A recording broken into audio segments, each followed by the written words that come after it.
Hey everybody, welcome to Under the Microscope Scouting Notebook Week 7 edition for Inside the Pylon. So this week I wanted to do something a little different as opposed to writing an article like I normally do. And I wanted to just make this a video edition where basically I'm allowing you to kind of come inside of what I see each week and some of the things that really stand out to me. And they're pretty random. Um, a lot of it is based on offensive line play, and that's what we'll see today.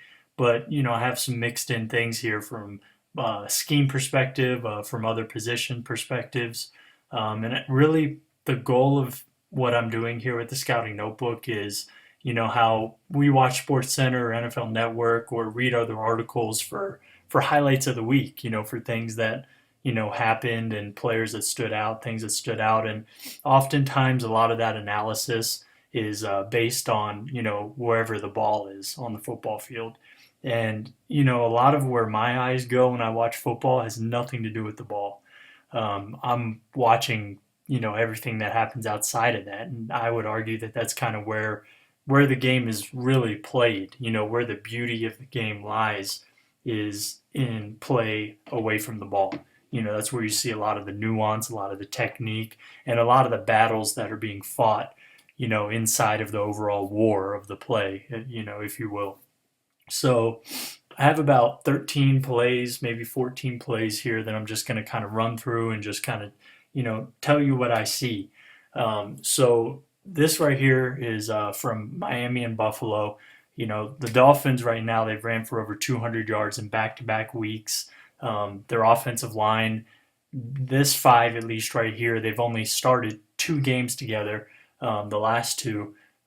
So this unit right here is, they're on fire. What they did to the Bills this week was very impressive. I mean, the Bills have a solid defense, albeit Marcel Darius is not playing in this game, but still, it's a solid unit. And Miami kind of has their way with them. And the Dolphins, me and John Ledger just broke them down for Inside the Pylon. So, but this was a play that actually didn't make the cut. And it was a play that I kind of wanted to save for this. So this right here is from Marquise Pouncey. And it's a backside cutoff by Pouncey. And he gets 2-for-1 in the process. And it's very impressive. So let's just kind of check it out here. Yeah. So, right away. Okay, so he has a head up nose. Nice job right here of extending on his way out, kind of giving a little bit of help to Tunsil, who has to get around that guy. And Pouncey is trying to just basically cut off this linebacker's pursuit. But this linebacker is going to come inside a little bit.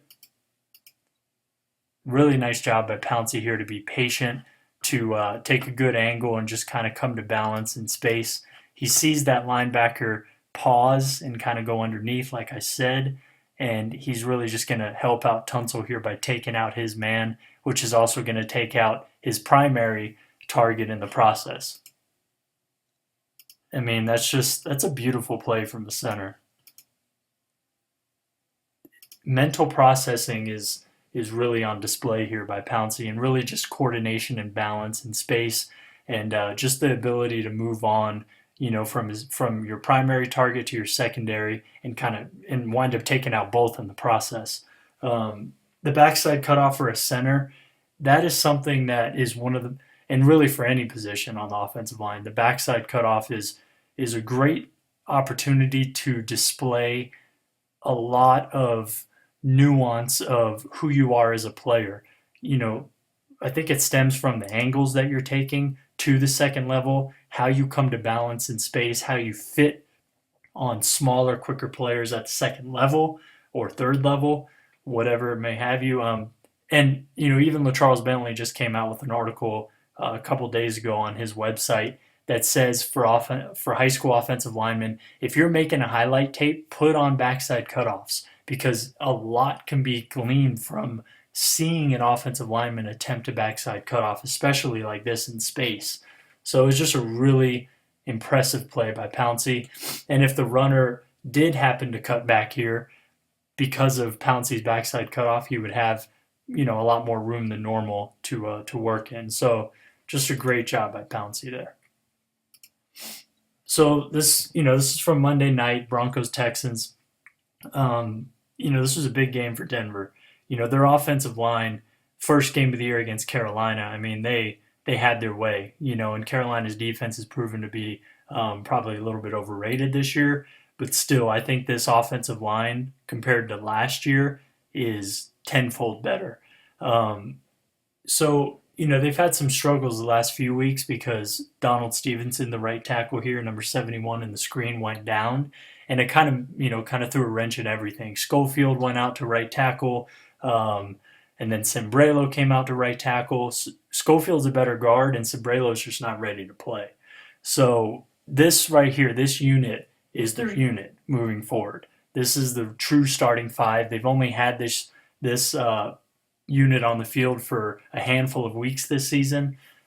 So I think you're going to see improvement. Matt Paradis right here shows, not right here, I'm sorry.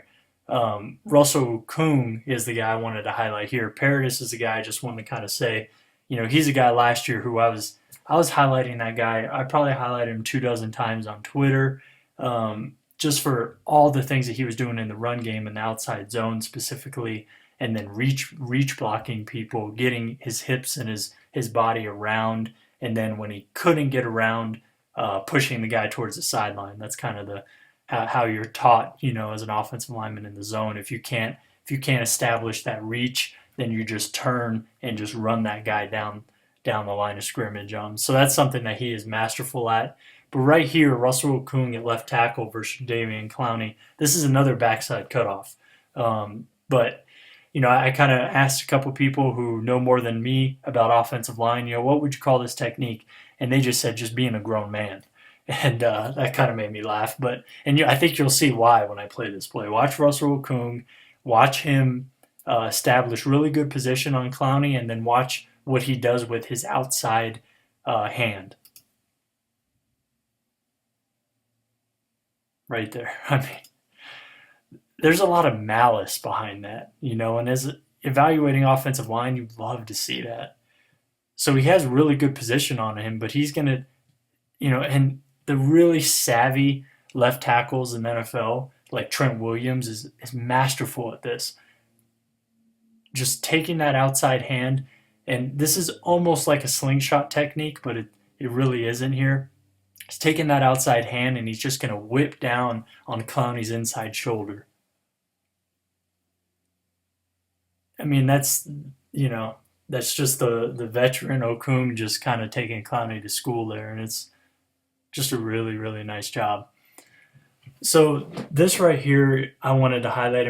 I mean, Kyle Shanahan, the offensive coordinator of Atlanta this season, has done a brilliant job, I think, of incorporating a lot of variety in his offensive scheme, namely with concepts, but also masking and freshening up the same concepts through different formations and shifts and motions. And he's done a really nice job. But this right here is a post wheel concept. Sanu is going to be number 12 right here. He's going to come in motion to the far side, play side, to Julio Jones's side of the field here. Julio Jones is going to run the post. Sanu is going to run the wheel.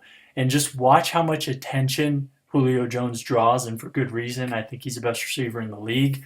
And Sanu's going to run the wheel, and he's going to be wide open. And Matt Ryan's unfortunately going to not see it, and it's going to miss out on a big opportunity here. But just this design is brilliant, to use to capitalize on Julio Jones's talent. And then, they get a little help from the defense here, not really utilizing good spacing and things like that. But just watch how open Sanu gets here.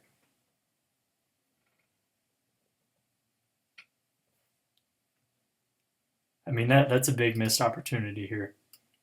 And, Matt Ryan right here, he's open right here. And Matt Ryan has the ball, still has the ball, still has the ball. I mean, still has the ball. So right there, huge opportunity missed. It's just, one of those plays that, you probably never see otherwise, but something that definitely is eye catching. And I just figured I'd mention it.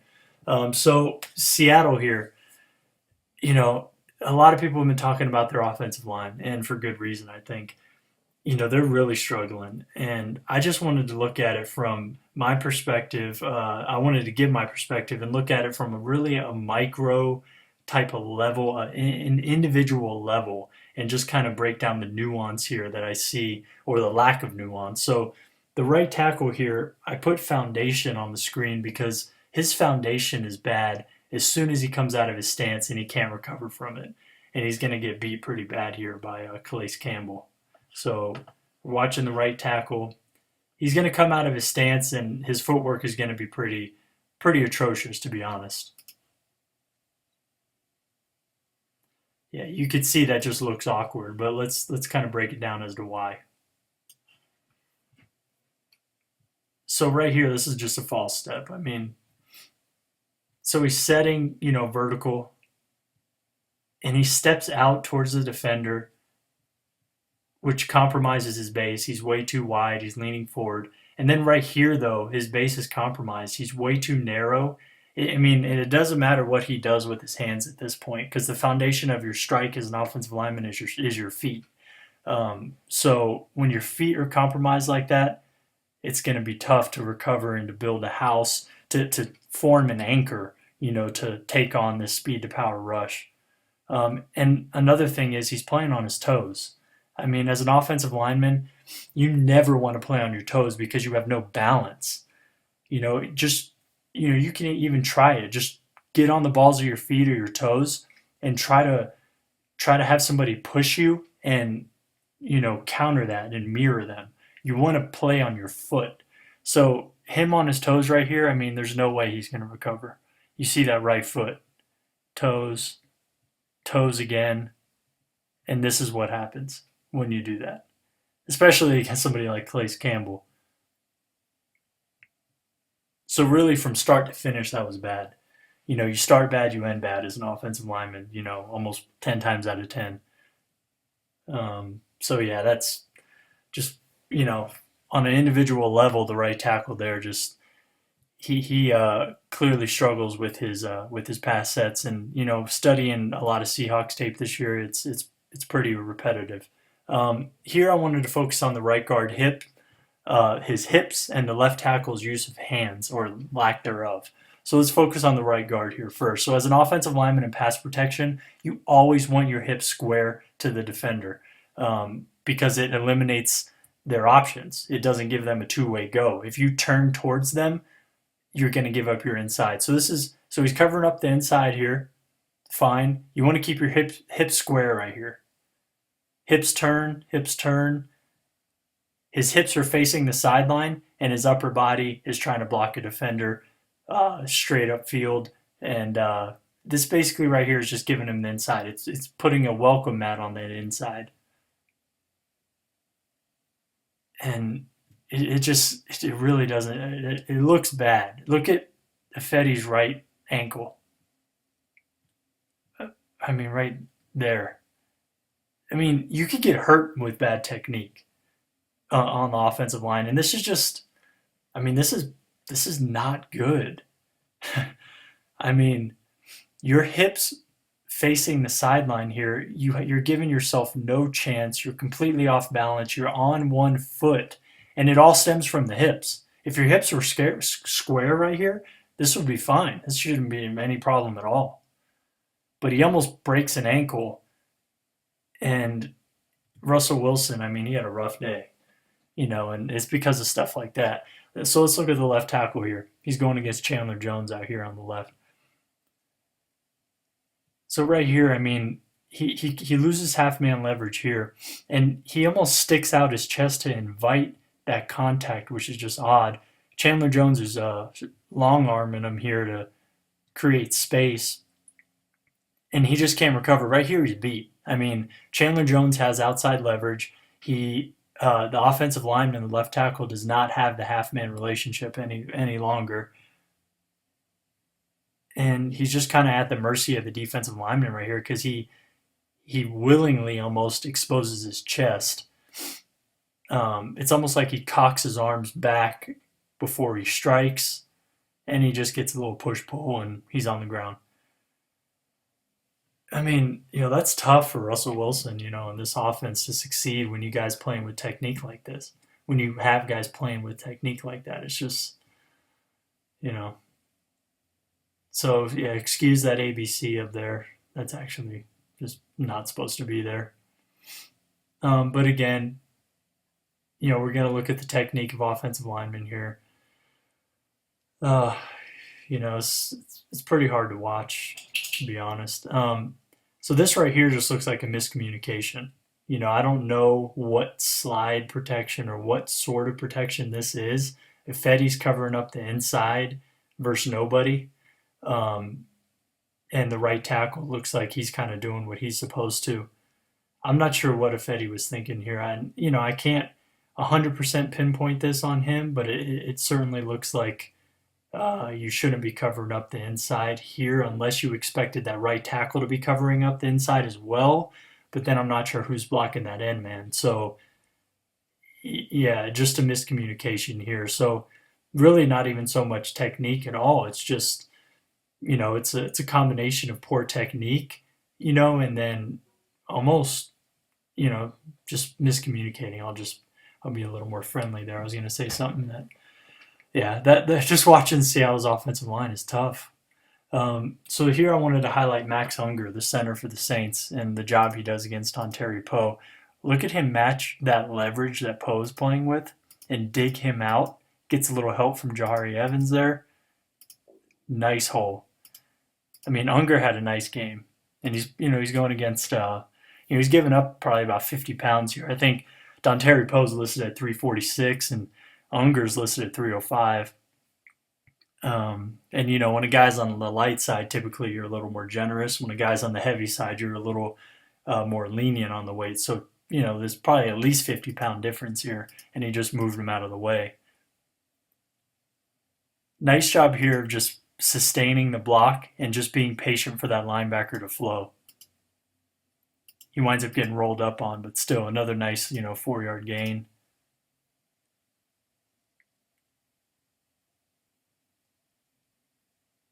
I mean, Unger is taking it to Dontari Poe. And notice his hand placement. I mean, and this is what I really appreciate right here. Watch this little nuance of how he comes out of his stance, gathers himself, and just has excellent hand position and just driving him back. I mean, Poe, is almost non-existent there. Just a really nice job. All right, so Washington, I mean, me and John for Inside the Pylon, we highlighted them last week. And, their offensive line, in my opinion, is top 3 in the league. Watch Trent Williams here, left tackle. Just this recovery. He's going to get beat initially right here. His hands go a little wide. And, the rusher's into his chest. Look at him reposition that left hand. And look at his hip extension. And look at him save that block. I mean, that's outstanding. You're not gonna place your hands perfectly every time on initial contact as an offensive lineman. You're gonna get beat on the initial contact with the rusher in pass protection pretty often. It's a matter of how you recover, how you reposition your hands, how you create leverage with those hands. That's just an outstanding recovery there. So I just wanted to highlight that. And, we're going to take a look at Detroit's offensive line here. Just watch left tackle here again. We're going to kind of go on a left tackle kick here. So this is rookie Taylor Decker, a guy I really like coming out of Ohio State. So this is really nice. I mean, a good drive catch out of his stance. His hips are square. And he's going against second-year guy Preston Smith, who's a talented player. So, he wins. He gets to his spot. He has half-man leverage. And he's in position to read the rusher here. He's in a position of power right here. He's not having to recover. He's not having to catch up. He's not having to chase him. He hit his spot, and now he's in control. So now it's up to the rusher to execute a rush. This is a really nice job of him reading that inside move from Smith, and he simply just washes him down. But I wanted to highlight that because really how you come out of your stance is so critical. If he was slow out of his stance here, if he took, a bad angle out of his stance, see how he gathers right there? I mean, if he doesn't do all of these things, that rusher's going to have more options. He just took away his options basically there. Just a really nice job. And Stafford has a clean pocket. This is a funny play because the ball winds up hitting the defender here. Here, I'll play it and you can.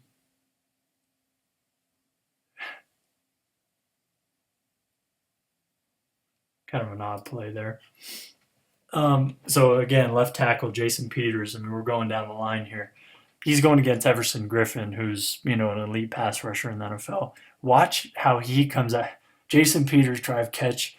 So when I say drive catch, this inside leg here is the drive leg. This is the catch leg, and you want to explode off this leg when the ball snapped, and that's going to propel you to get into your set and reach your set point.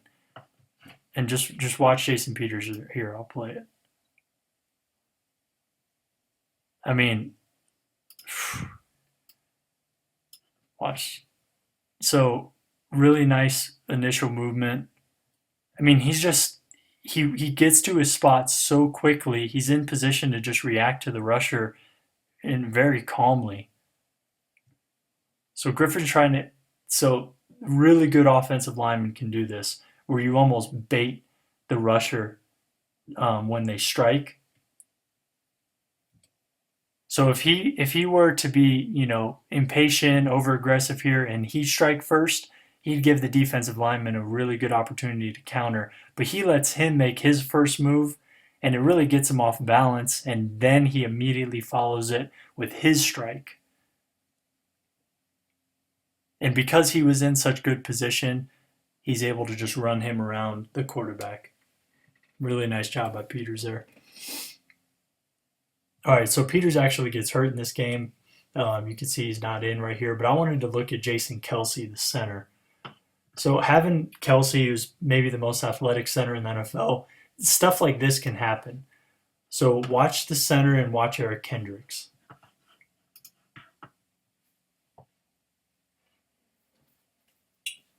Just that recovery there and that range is outstanding. He's going to get caught up here with the right defensive tackle. Just this recovery right here. He knows he has to get that guy. Outstanding burst, lines up his target, and Sproles cuts right off him. And he winds up finishing Kendricks into the ground. That's just a beautiful job by the center. All right, so the last couple plays here, I wanted to actually go to the defensive side of the ball. This is a guy that I loved coming out of the University of Miami, Denzel Perryman, right here. So this is him on the screen, the left side of the screen here. Watch this, just this key and diagnose. I mean, right here, that B gap is his.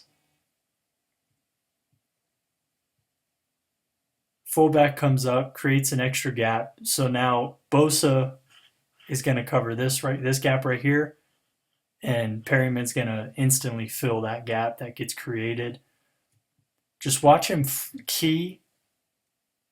He keys it and then flows seamlessly, avoids that block, and works back inside. I mean, that ability to key and diagnose that quickly in that small amount of space is pretty special. And you could see kind of when you play it in normal speed what that looks like. Start from the beginning. That's outstanding mental processing from a linebacker there. And then his acceleration is just kind of the cherry on top to finish that play. Again, Denzel Perryman. So this is 4th and 1. This is pretty much the game right here. Watch Perryman again, number 52. Gets the stop and the game's over. I mean, but watch the little nuance here. So again, that B gap is his right here.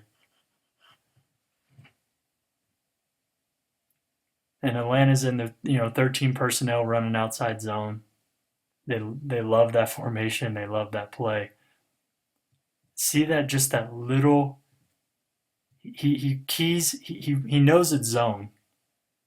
So instead of watch him start to flow and there's that little hesitation, that little gather step allows him to win that gap. That's brilliant. And he explodes through there and gets the tackle and wins the game for the Chargers. So yeah, I mean, these are just a few plays that really stood out to me this week. I hope you enjoyed it. Trying to keep it kind of brief, but I really like doing the slow motion thing, so we could really kind of break down the thought process of these players, and show that to you, and just kind of let you see what I see when I'm evaluating tape. So if you guys like it, let me know, and I'll continue doing it. Thanks.